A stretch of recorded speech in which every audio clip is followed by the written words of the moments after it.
Ya, kita membahas mengenai yang namanya data flow diagram ya. Nah, jadi yang namanya data flow diagram ini sama juga kedudukannya fungsinya dengan flowchart diagram, gitu ya. Sama fungsinya meliputi kegunaannya adalah untuk ya menggambarkan aliran data ya. Nah, itu esensi dari yang namanya data flow diagram. Nah, jadi data flow diagram itu adalah diagram yang menggambarkan ya hubungan atau keterhubungan entitas ya yang berhubungan dengan sistem yang dibangun. Ya di mana lingkaran atau juga proses merupakan sistem keseluruhan dan selanjutnya diuraikan ya dengan yang namanya data flow diagram.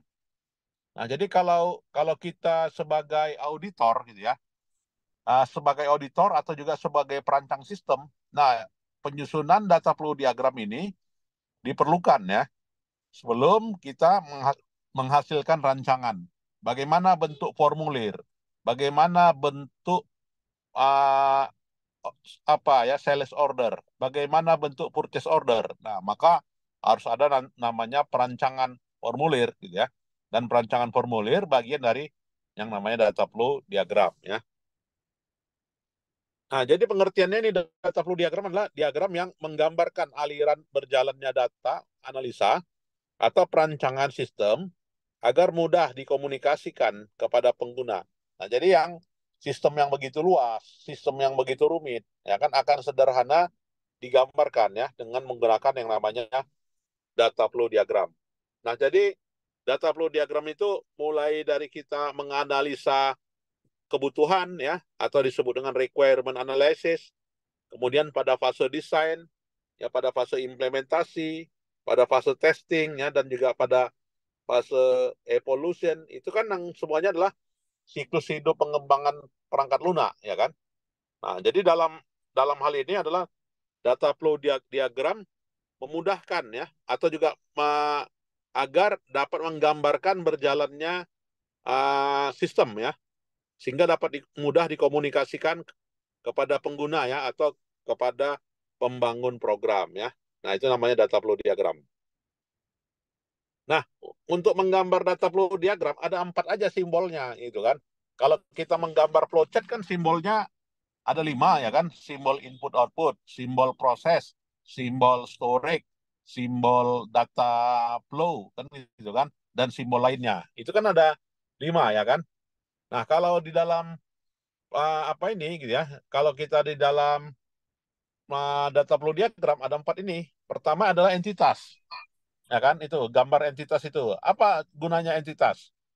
Ya, entitas itu menggambarkan aspek ya, aspek subjek yang berhubungan dengan sistem yang akan dibangun. Nah, jadi itu entitas. Misalnya, kalau sistem akademik USU, apa entitasnya? Entitasnya mahasiswa, ya kan? Entitasnya dosen, entitasnya pegawai, entitasnya alumni. Itu adalah entitas ya. Kemudian yang kedua, simbol dari data flow diagram adalah proses. Nah, itu gambar bulat ya. Nah, gambar bulat itu adalah gambarnya proses ya. Ya. Kemudian yang ketiga, nah ini ya.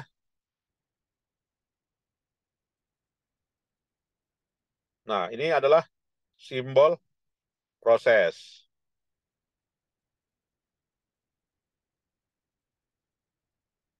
Oke. Ya, kemudian simbol berikutnya adalah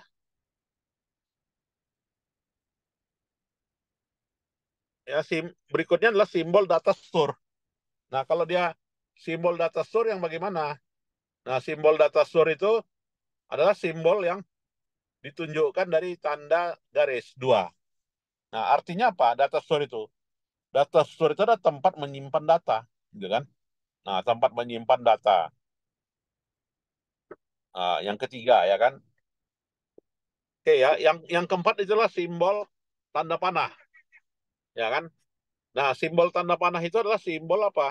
Yang menunjukkan arah ya kemana data diproses, ya kemana data berjalan, kemana data mengalir, ya. Misalnya, gitu kan?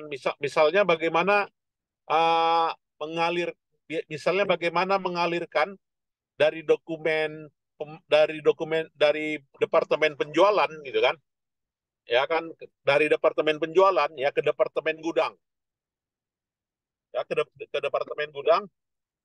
Nah, di situ dialirkan ya yang namanya faktur penjualan. Nah, faktur penjualan itu rangkap berapa? Rangkap 3.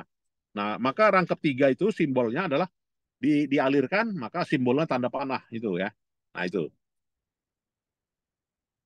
Ya, mungkin ada yang mau diskusi, silakan. Cukup jelas? Ya, cukup jelas ya. Nah, berikutnya simbol uh, apa ya, simbol data flow diagram itu juga bisa menggunakan simbol yang 4 ini.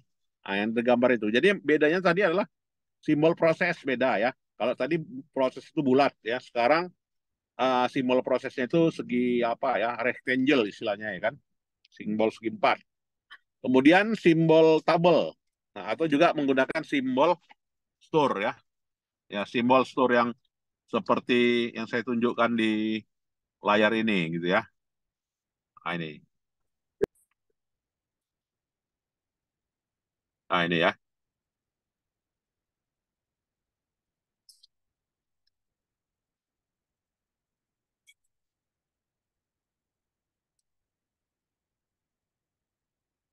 nah ini beda deh ya. Berikutnya ya simbol tanda panah, nah itu menunjukkan arus data sama ya. Nah jadi hanya dua simbol aja, baik itu pendekatannya Jensen gitu ya, atau menggunakan pendekatannya uh, pendekatan Jensen dan pendekatan Len satu lagi ya, yang di atas tadi Len. Nah itu. Nah bagaimana aturan dalam pengembangan data flow diagram? Nah jadi kalau dalam pengembangan data flow diagram, pertama kita hindari aliran proses ya. Nah di mana proses itu mengalir ya, aliran proses ke proses. Nah itu kita hindari. Kenapa proses ke proses? Karena Pak ya harus ada entitas. Ya kan karena ada dari entitas maka diproses. Ya misalnya apa? Dari entitas ke proses. Karena adanya mahasiswa gitu kan, maka diproses pada sistem akademik USU gitu kan untuk menghasilkan KRS. Nah, jadi sebelum kuliah isi KRS. Kalau nggak isi KRS nggak kuliah gitu kan. Itu artinya adanya proses kan gitu ya. Yang kedua, tidak diperbolehkan aliran dari entitas ke entitas. Nah, jadi hindari hubungan antara entitas ke entitas. Oke. Kemudian apa lagi? Jadi entitas ke entitas nggak boleh, proses ke proses nggak boleh. Ya, jadi harus ada dari entitas ke proses, ya, atau juga dari proses harus dimulai dari entitas. Nah itu ya. Jadi entitas yang muncul merupakan entitas yang berasal dari uh, flow map ya, yang diusulkan ya, kecuali entitas yang tidak boleh ditampilkan ya. Itu dia. Nah, sebagai berikutlah ya, yang namanya dia sebelum kita menggambarkan namanya flowchart ya, kita harus buat yang namanya diagram konteks. Nah, jadi kalau dalam data flow diagram gitu kan, diagram konteks nggak perlu ya, tapi uh, da, dalam flowchart diagram konteks nggak perlu ya, tetapi dalam data flow diagram konteks perlu. Nah, apa yang dikatakan dengan diagram konteks? Nah, diagram konteks itu menunjukkan bagaimana sistem itu mengalir ya dari input menjadi output ya. Nah, jadi itu ada apanya ya.